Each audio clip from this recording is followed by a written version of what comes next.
Halo semuanya, selamat datang di channel 1N02 bersama saya, Wan. Akan banyak video yang membuatmu penasaran. Oleh karena itu, subscribe channel ini agar tidak ketinggalan. So, di video kali ini saya akan kembali membacakan sebuah cerita horor. Cerita horor kali ini berjudul tentang Anak Tukang Malak Kena Karma. Sebelum ke videonya, pastikan lampumu sudah dimatikan karena mereka suka kegelapan.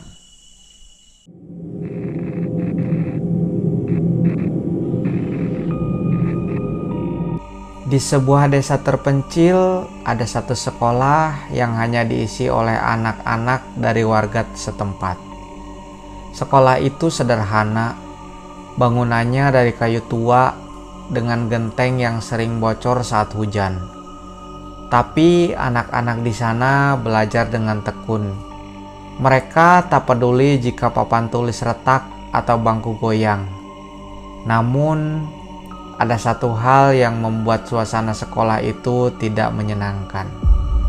Bukan karena gurunya galak, bukan karena pelajarannya yang sulit, tapi karena ada satu murid yang sangat ditakuti oleh semua orang. Namanya Raka. Raka, badannya besar, lebih besar dari anak-anak lain seusianya. Matanya tajam. Ia sering berdiri di depan gerbang sekolah, menyambut anak-anak lain dengan ancaman. Sepatumu baru ya? Sini, gantian sama sepatuku. Mana uang jajannya? Kalau gak mau, kamu tahu akibatnya. Anak-anak tidak bisa melawan. Raka sering memukul, menjambak, atau bahkan mengurung teman yang tak mau menyerah. Ia bukan sekedar nakal, ia sudah keterlaluan. Pak Guru sudah sering menegur, tapi ayah Raka adalah pejabat. Banyak orang takut padanya juga. Bahkan kepala sekolah pun hanya bisa berkata pelan, "Raka, jangan begitu ya, kasihan teman-temanmu." Tapi Raka hanya tertawa. Suatu pagi datanglah murid baru ke kelas Raka. Namanya Arif. Ia kurus, berkulit gelap, dan matanya selalu menatap ke bawah. Ia jarang bicara. Duduknya selalu di sudut kelas, dekat dengan jendela yang menghadap pohon tua. Yang aneh, Arif selalu menggenggam tasbih kayu seperti rantai kecil dari bulatan kayu tua yang menghitam. Saat jam istirahat, Arif tak pernah main. Ia duduk sendiri dan membaca doa dengan lirih sambil jari-jarinya bermain di atas tasbih itu. Anak-anak penasaran, tapi juga segan. Ada aura sejuk tapi misterius dari Arif. Beberapa hari kemudian, saat kelas kosong, Raka menghampiri Arif. Ia menepuk meja dengan keras. "Hei, anak baru, tasbih-tasbihan apa itu? Buat gaya-gayaan doang ya?" Arif menatap Raka, lalu berkata pelan, "Ini milik kakekku, jangan diambil." Raka tertawa. "Halah, gaya banget sih. Nih gue ambil ya, buat gantungan motor gue." Dengan cepat, Raka merampas tasbih itu. Tapi begitu tasbih berpindah tangan, angin dingin masuk ke ruangan kelas. Padahal siang hari sangat terik. Arif tidak marah. Ia hanya menunduk, lalu berkata dengan suara rendah yang nyaris tak terdengar, "Kamu tidak tahu apa yang kau sentuh." Malam itu Raka tidur seperti biasa.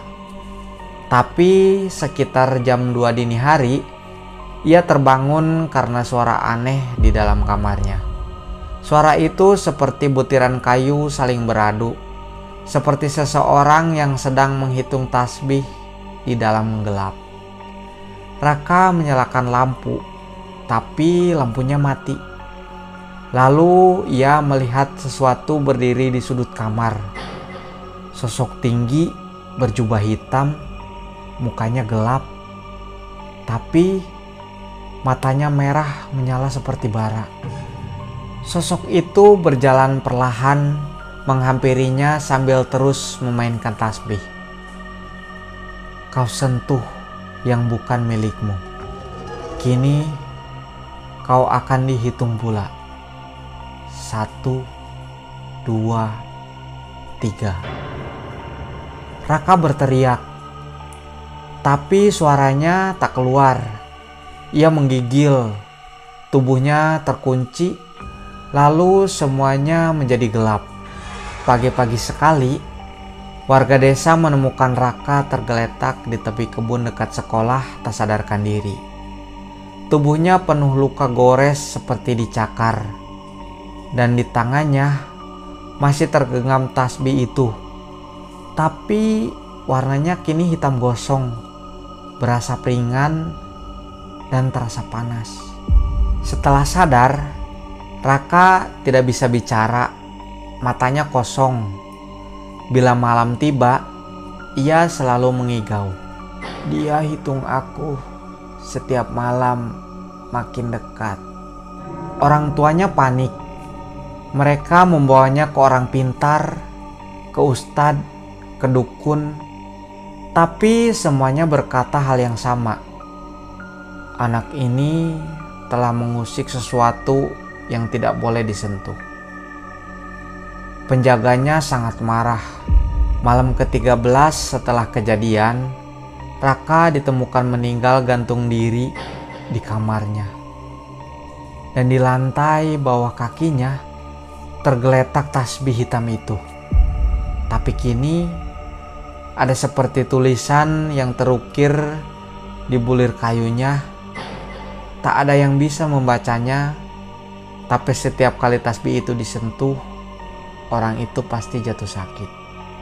Akhirnya tasbih itu dikubur jauh di dalam hutan. Dan Arif menghilang. Ia tak pernah kembali ke sekolah. Buku absennya kosong. Guru-guru juga tidak bisa menghubungi keluarganya. Bahkan nama Arif tidak pernah tercatat di daftar siswa.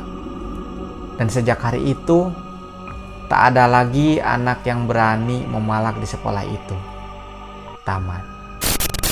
Nah, teman-teman, dari video ini kita belajar bahwa jangan karena kalian kuat atau kalian kaya, kalian bisa seenaknya melakukan hal apapun seperti memalak, membuli, dan sebagainya.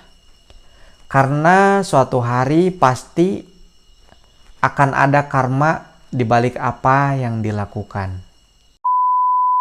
Terima kasih telah menonton video ini sampai akhir. Jangan lupa support channel ini agar makin maju dan berkembang dengan cara like, share, dan subscribe. Sekian untuk video kali ini. Saya Wan. Sampai jumpa di video selanjutnya.